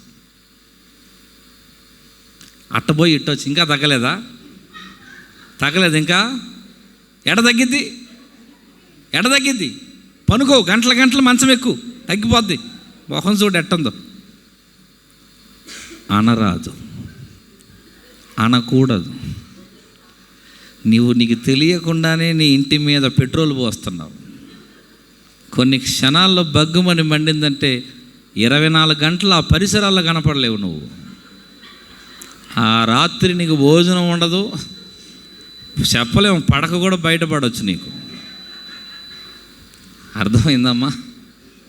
మీకు కాదులే, మా వాళ్ళకి చెప్పుకుంటున్నా. పురుషుల కూటం కదా ఇవాళ, అందుకని. హల్లెలూయా. చెప్పండి కొద్ది గట్టిగా. మొదటి ఆశీర్వాదం ఏంటి చెప్పండి? ఆరోగ్యకరమైన సహవాసమే మొదటి ఆశీర్వాదం. హల్లెలూయా. పిల్లలు అంటుంటారు, నీకేం తెలీదు ఊరికమ్మా అంటారు. ఈయన కూడా ఏం తెలియదురా, నాకు పిచ్చిదిరా అది. నువ్వు ఇంకొద్దిగా ప్రోత్సాహం చేయి, నెక్స్ట్ పిచ్చోడు నువ్వే. 100% అదే. ఆ మాట అనేటప్పుడే ఈ ఏళ్ళ ప్రింటు ఈ చెంప మీద ఉండాలా. ఎవడురా నువ్వు అనేది తల్లిని అంటారా, పనికిమాలినాడా, పనికిమాలిందానా, నీకు ఎంత ధైర్యం అని పట్టుకుని అంత పెద్ద మాట అంటారా అని. అంటే భర్త భార్యకి ఎంత గౌరవం ఇస్తున్నాడు అన్నది పిల్లలకు అర్థమయ్యి తల్లిని గౌరవించడం మొదలు పెడతాడు, తండ్రిని గౌరవించడం మొదలు పెడతాడు. కానీ ఆ పని చేయమే, మనం చూసి నవ్వుతూ ఉంటాం. సూపర్ రా, భలే మాట్లాడుతున్నా, అట్నే అడగాలి. నా మాటలు మీరు అర్థం చేసుకోండి. ఒక స్త్రీ పాత్ర అయినా, ఒక పురుషుని పాత్ర అయినా, నన్ను చెప్పని అమ్మా ఇంకో 10 నిమిషాలు. ఎందుకు తగ్గిస్తున్నావు నువ్వు? నీకేం ప్రేరేపణ వచ్చింది? మేమేదో కుటుంబాలు మాట్లాడుకుంటుంటే వినండి, మరీ అంతసేపు వద్దులే, గొయ్యేమందాక. హల్లెలూయా. చెప్పండి గట్టిగా. ఆరోగ్యకరమైన, చెప్పండి, అదే పిల్లలు తండ్రి ఉన్నప్పుడు కానీ తండ్రి లేనప్పుడు కానీ తల్లి ముందు పిల్లలు గనక తన భర్తనంటే భార్య సహించదు, కానీ భర్త నవ్వుతాడు. సూపర్ అన్నది, సిగ్గు లేకపోతే సరే. నువ్వు ఎలా గౌరవిస్తావో, నువ్వు మట్టికి పోయేదాకా నీకు ఆ గౌరవం ఉంటుంది, నీ పిల్లలకు ఆ గౌరవం నీ భార్య మీద ఉంటుంది. గౌరవించే ఆ కుటుంబంలో సమాధానం కలకాలం ఉంటుంది. చెప్పాను కదా, ఆరోగ్యకరమైన సహవాసమే మొదటి ఆశీర్వాదం. పిల్లల మధ్యలో పోతారు, కొన్ని సంవత్సరాలు అయితే పెళ్ళిళ్ళు చేసుకొని అనుకుంటూ పోతారు, 4 సొక్కలు గార్చి వెళ్ళిపోతారు వాళ్ళు అని పోతారు. కలకాలం ఉండేది ఎవరురా? భర్తను భార్య ఉండేది. మరి ఎవరిని చూసుకోవాలి జాగ్రత్తగా? మా పిల్లలకి ఇప్పుడు కూడా చెబుతాను, డాడీ మేము ముఖ్యమా మమ్మీ ముఖ్యమా అంటే చూశారులా పోండమ్మా, మీ మమ్మీ నాకు ముఖ్యం అని చెబుతాను వాళ్ళకి. ఎందుకు తెలుసా? ప్రభు ఇచ్చినటువంటి ఒక సాటి అయిన సహాయం. ప్రాణం ఉన్నంత వరకు మనలను నమ్మి దేవుడు ఒక వ్యక్తిని మన చేతులు ఏం చేశారు, పెట్టారు అని అంటే, మీరు దేవుని జ్ఞానముతో, దేవుని మనస్సుతో క్రీస్తును ప్రతిబింబించేటటువంటి ఒక వ్యక్తిగా ఆ ఇంటిలో మీరు కనబడాల్సిన బాధ్యత మన మీద ఉంది. అలే అది ఎవరికమ్మది? మా పురుష సహోదరులకు. హల్లెలూయా. పాస్టర్ గారు, మరి మా స్త్రీల సమాజానికి ఏమీ లేదా అంటే, దరిదాపుగా మీ కర్తవ్యాలను బాగానే చేస్తున్నారు. కాబట్టి చిన్న చిన్న మార్పులు ఉన్నాయి, అవి నేను చెబుతాను. హల్లెలూయా. మళ్ళీ ఇటు 50% వదిలేసినట్టు అయిపోద్ది. మరి అది కొదువుగా ఉంటుంది కదా, దాన్ని మనం ఏం చేద్దాం, సంపూర్తి చేయాలి. హల్లెలూయా. మీరు ఆరోగ్యకరమైన సహవాసంలో భాగంగా పొద్దున వెళ్ళినటువంటి వ్యక్తినో, లేకపోతే పనికి వెళ్ళిన వ్యక్తినో, లేకపోతే ప్రయాసపడి వస్తున్నటువంటి వ్యక్తినో చూచిన వెంటనే కసురుకొని విసురుకొని అలవాట్లలో ఉండకూడదు.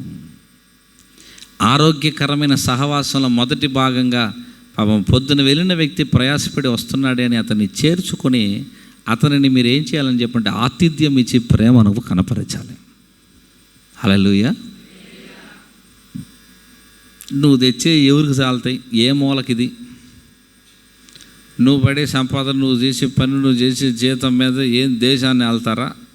ఎవరికి చాలుతాయి అన్న మాటలు ఏం చేయకూడదు, మాట్లాడు. ఇరువురు కలిసి కట్టాలి, ఇరువురు కలిసి కుటుంబాన్ని నడిపించాలి, ఇరువురు కలిసి ప్రణాళికలు వేసి ప్రార్థనలు చేసి ఉపవాసం ఉండి కుటుంబాన్ని, కుటుంబ వ్యవస్థను సృజనాత్మకంగా నిర్మాణం చేసుకోవాల్సిన బాధ్యత మన మీద ఉంది. అది ఒకరి మీద లేదు.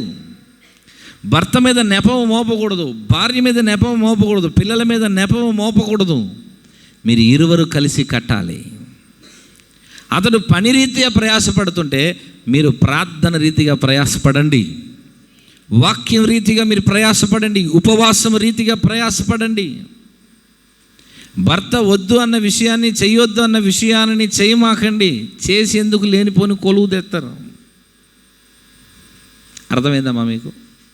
హల్లెలూయా. ఆయనకి నోరు ఎక్కువ, చెయ్యి ఎక్కువ అయినప్పుడు మన నోరు కంట్రోల్లో ఉండాలా లేదా? ఉండదు. మనకి మాట్లాడేస్తాం. మాట్లాడగానే అక్కడ ఒక సంభవం జరిగింది. ఆ సంభవం జరగగానే చర్చికి రాకుండా ఆగిపోతారు. ఏందమ్మా రాలేదని అంటే, అది చెప్పకూడదులే పాస్టర్ గారు, ఒక చిన్న సమస్య వచ్చింది, శోధన వచ్చింది. లేదమ్మా ఏమైంది, పర్లేదు చెప్పమ్మా, నేను ఊరుకోనుగా, కదిలిస్తూ ఉంటానుగా. పర్లేదమ్మా చెప్పమ్మా, ఏమైంది చెప్పమ్మా, ప్రార్థన చేదా అని మొదలైంది. సచ్చినాడు, కొట్టాడు పాస్టర్ గారిని, సైతాన్ వాళ్ళ పడిపడ్డాడు, కొట్టేసేది పాస్టర్ గారు అని స్టార్ట్ అయింది. ఒక దెబ్బకి, ఒక మాటకి వెంటనే అతని పేరు, మరి పెళ్లి చేసుకున్నప్పుడు సైతాను నిన్ను అని ప్రమాణం చేయలేదే. మాటలు జారవిడకూడదు, మాటలు జారవిడకూడదు. మనము అర్థం చేసుకొని కోపాన్ని అణచుకొని మాటలను చాలా కంట్రోల్లో పెట్టుకోవాలి. ఏ విషయంలోనైనా భర్తను మీరు మనస్సు నొప్పించే ప్రయత్నం చేయొద్దు. అది మీ ఆరోగ్యకరమైన సంబంధాన్ని పాడు చేస్తుంది. తద్వారా కుటుంబము కలిసి రాదు, ఆశీర్వాదంలోకి కుటుంబం వెళ్ళదు, అది అక్కడే ఆగిపోద్ది. వాక్యం అంటుంది కదా, రెబెక్క ఇస్సాకు యొద్దకు వచ్చినప్పుడంట అతడు తన తల్లి విషయమైన దుఃఖ నివారణ పొందాడంట. హల్లెలూయా. భార్యగా మీ బాధ్యత ఏంటనంటే ప్రేమించడం ఒకటే కాదు, అతనికి ఉన్న దుఃఖమంతటిని నివారించి ఆదరించగలిగిన ఒక అభిషేకం మీ మీద ఉంది. ఎంతమందికి అర్థమైంది? ఇంకొద్ది గట్టిగా. బయట ఎవరు ఎన్ని చెప్పినా ఒక భార్యగా మీరు చాలా ఉన్నతమైన రీతిలో వారిని ఆశీర్వదించాలి, చాలా ఉన్నతమైన రీతిలో వారి గురించి మీరు మాట్లాడాలి, చాలా ఉన్నతమైనటువంటి మాటలను వారి గురించి చెప్పి వారిని మీరు ప్రోత్సహించాలి. హల్లెలూయా. అది లేకపోతే ఏమైంది? దానికంటే చాలా ఉన్నతమైనది దేవుడు నీకు ఇవ్వబోతున్నాడు. కానీ అది లేకపోతే ఏమైంది? దేవుడు ఇంకా నిన్ను ఉన్నతమైన స్థానానికి ఈ సంవత్సరం హెచ్చిస్తాడు. చూస్తూ ఉండు. నేను ప్రార్థన చేస్తున్నాగా, ప్రభు నిన్ను ఖచ్చితంగా లేవనెత్తుతాడు. చూడు, మన కుటుంబంలో ఎవరికి లేని ఆశీర్వాదం దేవుడు నీకు ఇస్తాడు. చెప్పే మనిషి ఒకళ్ళు కావద్దు. అర్థమైందమ్మా? అమ్మా, పాస్టర్ గారు మీరు నా పెళ్లి రోజు చెప్పుంటే బాగుండేదని ఆలోచిస్తున్నారా? పర్లేదు, మొత్తం కలిపి చదువుతాను, రాసుకోండి. హల్లెలూయా. ఓకే, మీ పెళ్ళికి రాకపోతే పర్లేదు, ఇప్పుడు చదువుతున్నాక రాసుకోండి, మనసులో పెట్టుకోండి. పెళ్ళి పెళ్ళి కూడా రాసుకోండి. హల్లెలూయా. బాగా ఆలోచన చేయండి. మీ హృదయంలో రవ్వంత చేదు కూడా మీ భర్త విషయంలో ఏం చేయకూడదు, ఉండకూడదు. ఆ రాత్రే పడక మీదకి వెళ్ళేటప్పుడే, ఈరోజు పలానా విషయంలో నీ మీద నాకు బాధ కలిగింది అని చెప్పగలగాలి. దాన్ని మనసులోనే పెట్టుకొని ఉప్పు ఎక్కువ వేయటం, కారం ఎక్కువ వేయటం, కడుపు మండి పనులు చేయకూడదు. దాన్ని మనసులోనే పెట్టుకొని ఏదో ఒక రూపంలో తగాద లాగుదామని, ఈ కుక్క కనుక ఎముక కొరకు తిరుగుతూ ఉంటుంది చూడండి, ఎట్ట తగాద లాగుదామా, ఏ మాటలో ఏందంట పెట్టుకొని తినలేవు, అవన్నీ చేయకూడదు. అంటే దాని అర్థం ఏంటంటే లోపల విషం ఉందని అర్థం. అక్కడున్న విషం ఆడబడితే ఏమైపోద్ది? శాలితీలు లేచిపోతాయి. ఏ రోజుకి ఆ రోజే. ఏమంటే పొద్దున్న మీరు ఇట్లా మాట్లాడారు, నాకు అది మనసు బాధ వేసింది, చాలా బాధపడ్డాను నేనంటే, వెంటనే భర్త మాట్లాడకుండా ఏం చేస్తారో కొట్టకుండా వదిలిపెట్టాను, సంతోషపడు, కింద తొక్కి పడేసాను, పనికి మాలిందాన అనకూడదు, అనరాదు. లేదులేమ్మా, నేను వేరే విషయంలో కొద్దిగా అదిగా ఉన్నాను, అందువల్ల తొందరపడ్డాను, నేనే తొందరపడ్డాను, దయచేసి క్షమించు అని చెప్పేసి ఆ రాత్రి నిద్రను ఆహ్వానించుకోవాలి. ఆ రాత్రి నిద్రను పోగొట్టుకుని దయ్యం వాళ్ళ కళ్ళెళ్ళ పెట్టి కూర్చోకూడదు. ఒక్క మాటలోనే ఉంది వ్యవహారం అంతా అక్కడ. ఆరోగ్యకరమైన సహవాసం మొదటి ఆశీర్వాదం. హల్లెలూయా. నువ్వు వండి పెట్టింది ఎవరికి కావాలి అనకూడదు. మన మాటలు చాలా జాగ్రత్తగా ఉండాలి. ప్రభు రాకడ ఆ రాత్రి రావచ్చు. ఒకవేళ ఆ రాత్రి ప్రభు నిన్ను నీ భర్తను పిలవచ్చు. ఎక్కడికి వెళ్తారు అప్పుడు? మనసులో అంత చేదు పెట్టుకొని ఖచ్చితంగా నరకానికి వెళ్తారు. ఏ రోజుకు ఆ రోజు ప్రార్థన చేయటానికి ముందు, ఉపవాసం ఉండటానికి ముందు, మందిరానికి రావటానికి ముందు, మంచం ఎక్కి పనుకోవటానికి ముందు భార్య చేతులు పట్టుకొని, ఏ విషయంలోనైనా నేను నిన్ను తొందరపడి ఏమన్నా మాట్లాడి ఉంటే మనసులో పెట్టుకో, మాకు ఏదో నేను ఈరోజు కొద్దిగా తొందరపడ్డట్టున్నాను, క్షమించు అని క్షమాపణ అడగరు. భార్య కాడ భర్త కాడ ఈగో అడ్డం వస్తే ఆ కుటుంబం పైకి ఎక్కి రాదు. పక్కన వాళ్ళు చూసి చెప్పండి, కుటుంబంలో ఈగో పనికిరాదు. మీరు కుటుంబంలో ఎట్టుంటారు అనేది చర్చిలో కనపడుతుందిగా, ఈడ కనపడుతుందిగా అంటాను. మీరు ఇంట్లో ఎట్టుంటారో చర్చిలో కూడా అలానే ఉంటారు. దాంట్లో ఏమి డౌట్ లేదు. ఇంట్లో భార్యతో, పిల్లలతో, అందరితో మీరు ప్రేమగా ఉన్నారనుకోండి, ఇక్కడ కూడా అందరితో ఎట్టుంటారు? అక్కడ అందరితో ఆర్మీ ఆఫీసర్ లాగా అని గేదెలు తోలే వాళ్ళలాగా ఈడ కూడా ఎట్టుంటారు? ఆ మాట మీకు అర్థమవుతుందా? ఆరోగ్యకరమైన సహవాసం. పిల్లలు ఒక్కోసారి ముభావంగా కూర్చొని ఉంటారు. కూర్చొని ఉంటే ఏం చేస్తాం? మనమే పోయి వాళ్ళని, ఏంది మెత్తగా ఉండవేంది, ఏమైంది, బాగాలేదా, కూర నచ్చలేదా, అన్నం నచ్చలేదా, ఏమైనా వండి పెట్టమంటావా, ఏమన్నా నాన్న తెప్పించమంటావా అని ఎవరు అడుగుతారు? పోయి తల్లి అడగటమో తండ్రి అడగటమో ఏదో ఒకటి ఏం చేస్తారు? అదే అనుభవం ఏం చేస్తుందంటే, మీ పక్కన కూర్చున్న సిస్టర్ గారు ఉంటుందిగా, చూడండి ఒకసారి, సిస్టర్ ఉందా పక్కన? ఇటుపక్క బెదరు ఉన్నారా? చూడండి ఒకసారి ఆ బ్రదర్ని. అప్పుడు ఆయన చూసినప్పుడు, అయ్యో నా పక్కనే కూర్చున్నాడు బ్రదరు, ఆ సిస్టర్ నా పక్కనే కూర్చుంది, ఏదో ముఖం అంతా ఒకలాగా ఉండింది. ప్రార్థన అయిపోయిన వెంటనే, ఏమ్మా ఏమైంది, ఇంటి ఒకలాగా ఉన్నావేంటి, నీకోసం ప్రార్థన చేస్తాను, బాధపడమా, దేవుడు కార్యం చేస్తాడు అని ఒక 2 మాటలు, ₹1,00,00,000 చెక్ ఏం రాసి మనలా ఏదమ్మా. ఎట్ట వచ్చి కూర్చున్నానో అట్టనే అబౌట్ అని తిరిగి left right left right left అని ఊరిని పోతా ఉంటాయి. దీని అర్థం ఏంటంటే ఇంట్లో కూడా ఈ క్యాండిడేటు హల్లెలూయా లేదు. You should be change. మిమ్మల్ని మార్చుకోవాలి. ప్రభు నిన్ను దీవించాలంటే ముందు నీ మనస్తత్వం మారాలి, ముందు నీ సహవాస విధానం మారాలి. ముందు మనం ఇతరులతో ప్రేమగా మాట్లాడలేకపోతే, ముందు ఇతరులతో ప్రేమగా మనం సహవాసంగా కలిసిమెలిసి ఉండలేకపోతే, ప్రభు మీకు ఏమైనా దీవెనిస్తే మీరు పంచిపెడతారా? అడగండి, ఈ మాట అడగండి పక్కన వాళ్ళని, భలే ఉంటుంది అసలు. మీరు అందరితో ప్రేమగా లేరు, అందరితో కలిసిమెలిసి ఉండలేరు, అందరితో ఐక్యంగా ఉండలేరు.